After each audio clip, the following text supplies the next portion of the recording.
আসসালামু আলাইকুম। এখন দেখবেন সংবাদ শিরোনাম। ঢাকা উত্তরের সিরিজ পথসভায় ধানের শীষে ভোট চাইলেন তারেক রহমান।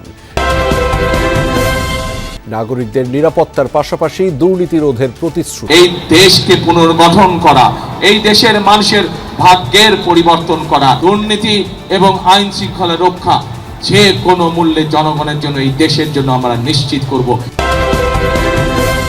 জিতলে জনগণের পাহারাদার হবে জামায়াত। রাজধানীর জনসভায় ডাক্তার শফিকুর রহমান বললেন, ভাতার কথা বলে অপমান করা হচ্ছে তরুণদের। 10 টাকা শেয়ার ধরে চালকে এখনো পেটের ভিতর গরম রয়েছে, ফাঁপা যায়নি।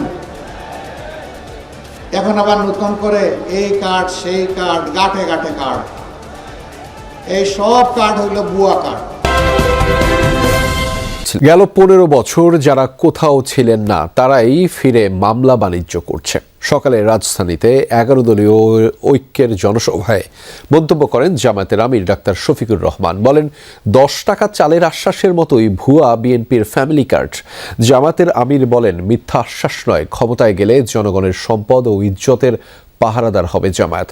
মন্ত্রী হিসেবে নাহিদ ইসলামকে দায়িত্ব দেওয়ার প্রতিশ্রুতিও দেন তিনি। প্রচারের শেষ সময়ে 11 দলীয় ঐক্যজোটের আয়োজনে ছিল ঢাকা 11 আসনে নির্বাচনী জনসভা, যেখানে এই জোটের প্রার্থী এনসিপির আহ্বায়ক নাহিদ ইসলাম। জনসভায় যোগ দেন জামায়াতের আমির ডাক্তার শফিকুর রহমান। সকাল 9টার পর বাড্ডার ডিআইটি প্রজেক্ট খেলার মাঠে শুরু হয় কর্মসূচি। নির্ধারিত সময়ের আগেই কানায় কানায় পূর্ণ জনসভাস্থল। নারীদের উপস্থিতিও ছিল চোখে পড়ার মতো। সভায় বক্তব্য রাখেন শরীফ ওসমান হাদির বোন। দেশের জন্য আর কোনো হাদিকে যেন জীবন দিতে না হয়, সে আহ্বান জানান তিনি। আমরা কি এই হত্যা আরো চেয়েছি? আমরা হত্যা বন্ধ করতে যদি চাই, তবে কি করতে হবে আমাদের? সেটাই হলো এখানে নাহিদ ইসলামকে জয়যুক্ত করতে হবে। জামায়াতের আমির ছাড়াও জনসভায় যোগ দেন এনসিপির মুখপাত্র আসিফ মাহমুদ সজীব ভূঁইয়া, বাংলাদেশ খেলাফত মজলিসের আমির মাওলানা মামুনুল হক সহ জোটের অন্যান্য নেতারা। 12 ফেব্রুয়ারি 11 দলীয় জোটকে বিজয়ী করতে ভোটারদের ঐক্যবদ্ধ হওয়ার আহ্বান জানান তারা। আপনাদেরকে সিদ্ধান্ত নিতে হবে, আপনাদেরকে রায় দিতে হবে। গণতন্ত্রের পক্ষে, ইনসাফের পক্ষে, ন্যায়ের পক্ষে, আপনাদের মুক্তির পক্ষে আপনাদেরকে এমন নেতৃত্ব বেছে নিতে হবে যারা আপনাদেরকে নতুন বাংলাদেশ উপহার দিবে। গণভোটে নির্ভীক চিত্তে, অকুণ্ঠ চিত্তে, স্বতঃস্ফূর্তভাবে গোটা বাংলাকে নিরঙ্কুশভাবে বিজয়ী করতে হবে ইনশাআল্লাহ। নির্বাচিত হলে ঢাকা 11 আসনের বিদ্যমান সমস্যাগুলো সমাধানের আশ্বাস দেন নাহিদ ইসলাম। এই অঞ্চলের অর্থনৈতিক বৈষম্য আমরা দূর করব ইনশাআল্লাহ। এই অঞ্চলের নাগরিক সুবিধা আমরা নিশ্চিত করব। যে সকল মানুষ ভূমি হারিয়েছে তাদের ভূমি আমরা ফিরিয়ে দেওয়ার ব্যবস্থা করব, নতুবা তাদেরকে আমরা ন্যায্য মূল্য পাইয়ে দেওয়ার ব্যবস্থা করব। এই ভূমিদস্যুদের সিন্ডিকেট ঢাকা 11 থেকে আমরা চিরতরে নির্মূল করব ইনশাআল্লাহ। প্রধান অতিথির বক্তব্যে জামায়াতের আমির ডাক্তার শফিকুর রহমান বলেন, 10 টাকা চালের আশ্বাসের মতোই ভুয়া বিএনপির ফ্যামিলি কার্ড। 10 টাকা শেয়ার ধরে চালকে এখনো পেটের ভিতর গরম রয়েছে, ফাঁপা যায়নি। এখন আবার নতুন করে এই কার্ড সেই কার্ড, গাঁটে গাঁটে কার্ড, এই সব কার্ড হইল ভুয়া কার্ড। যেমন 10 টাকা দরের চালের আশ্বাসটা ছিল ভুয়া, এই কার্ডগুলা হইল সেই রকম ভুয়া। এইসব ভুয়া কার্ডকে আগামী 12 তারিখ জনগণ ইনশাল্লাহ লাল কার্ড দেখাবে। তিনি আরো বলেন, 15.5 বছর যারা কোথাও ছিল না তারাই এখন ফিরে এসে মামলা বাণিজ্য আর চাঁদাবাজি করছে। এই 15.5 বছর যারা বাংলাদেশের মাটিতে ছিলেন না, পালিয়ে গিয়ে অন্য কোনো জায়গায় নিরাপদ আশ্রয় গ্রহণ করেছিলেন, ফিরে এসে তারাই সেই মামলা বাণিজ্য করছে। আমরা কি আমাদের সন্তানদেরকে বুকে নিয়ে জুলাই মাসে এই জন্য লড়াই করেছিলাম যে এখানে পুরাতন চাঁদাবাজের বদলে নতুন চাঁদাবাজের জন্ম হবে, মামলাবাজের জন্ম হবে, ভূমি দখলবাজের জন্ম হবে, ভূমি দস্যুদের জন্ম হবে?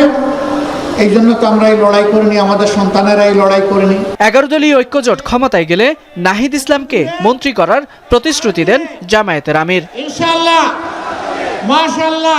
নির্বাচনে বিজয়ী হলে ঢাকা সহ সারা দেশকে নিরাপদ রাখার অঙ্গীকার ব্যক্ত করেছেন বিএনপি চেয়ারম্যান তারেক রহমান। রাজধানীর ইসিবি চত্বরে নিজ আসনে নির্বাচনী পথসভায় অংশ নিয়ে ধানের শীষে ভোট চেয়েছেন তিনি। মা বোনদের জন্য, ব্যবসায়ীদের জন্য নিরাপদ পরিবেশ নিশ্চিত করার কথা বলেছেন তারেক রহমান। এ সময় তিনি আরও বলেন, বিএনপি সরকার গঠন করলে গোটা ঢাকা শহরে অন্তত 40টি খেলার মাঠ তৈরি করা হবে। ইসিবি চত্বর থেকে জসিমউদ্দিন পর্যন্ত 60 ফিট রাস্তা প্রশস্ত করার আশ্বাস দিয়েছেন তিনি। ধানের শীষের পক্ষে 12 ফেব্রুয়ারি নির্বাচনে ভোট দিয়ে কাজ করার সুযোগ দিতে রাজধানীবাসীর প্রতি আহ্বান জানান তারেক রহমান।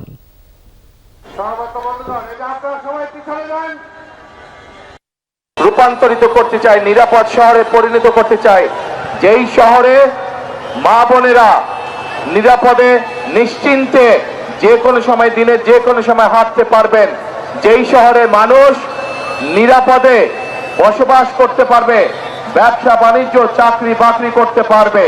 প্রিয় ভাই বোনেরা, আমরা একটি সুন্দর শহর গড়ে তুলতে চাই। পরে ঢাকা 16 সংসদীয় আসনে পল্লবীর পথসভায় যোগ দেন বিএনপি চেয়ারম্যান তারেক রহমান। বলেন, ভোটের অধিকার প্রতিষ্ঠার জন্য এই জুলাই অভ্যুত্থান ও গেল 16 বছর বহু মানুষ জীবন দিয়েছে। যে ভোটাধিকার আদায়ের জন্য মানুষ জীবন দিয়েছে, সেই অধিকার আদায় করে মানুষের সমস্যার সমাধান করতে হবে। বলেন, বিএনপি ইশতেহারে যাবতীয় পরিকল্পনা তুলে ধরেছে। দুর্নীতির লাগাম টেনে ধরতে না পারলে জনগণের উন্নয়ন সম্ভব নয়। যে কোনো মূল্যে দুর্নীতি ও আইন শৃঙ্খলা পরিস্থিতি নিয়ন্ত্রণ করা হবে।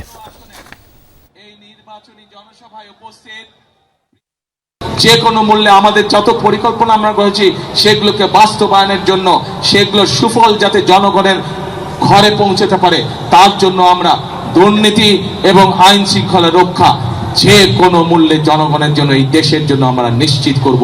এটি আমাদের সর্বোচ্চ সিদ্ধান্ত। আমাদের ভোটের প্রচারণায় রাজধানীতে দিনভর ব্যস্ত সময় পার করেছেন বিএনপি ও জামায়াত প্রার্থীরা। নির্বাচিত হলে নাগরিক সমস্যাগুলোকে ধরে ধরে সমাধানের আশ্বাস দিয়েছেন সবাই। নির্বাচনের লেভেল প্লেয়িং ফিল্ড নেই বলে অভিযোগ নাসির উদ্দিন পাটোয়ারির, যদিও তার প্রতিপক্ষ মির্জা আব্বাস এই অভিযোগ উড়িয়ে দিয়েছেন। যোগ্য ব্যক্তিরাই সংসদে যাবেন বলে মত রাজধানীর ভোটারদের। প্রচারণায় সামনে বাকি মাত্র একটা দিন। বেশ ব্যস্ত সময় কাটছে এখন ভোটে দাঁড়ানো প্রার্থীদের। ভোটাররাও মুখিয়ে আছেন ভোট দিতে। নাগরিক সমস্যাগুলো জানেন, বোঝেন এমন মানুষকেই সংসদে দেখতে চায় নগরের মানুষ। ধানের শীষ আসক আর পাল্লা আসক, যে আসক, ইনজিবি আসক, যে আসক, আমাদের একমাত্র টার্গেট হলো রাস্তা, কলেজ আর মানুষ সেবার জন্য। আশা করি আমাদের দেশের জন্য একটা উন্নয়ন হবে, যা ক্ষতি সাধন হয়েছে তা আবার উন্নয়ন হবে। যোগ্য, দক্ষ, অভিজ্ঞ, সৎ, ন্যায়, নিষ্ঠাবান এবং জনদরদী, অর্থাৎ মানুষের কাজ করবে গিয়া, ক্ষমতায় গিয়া, এরকম লোককে ভোট দেওয়া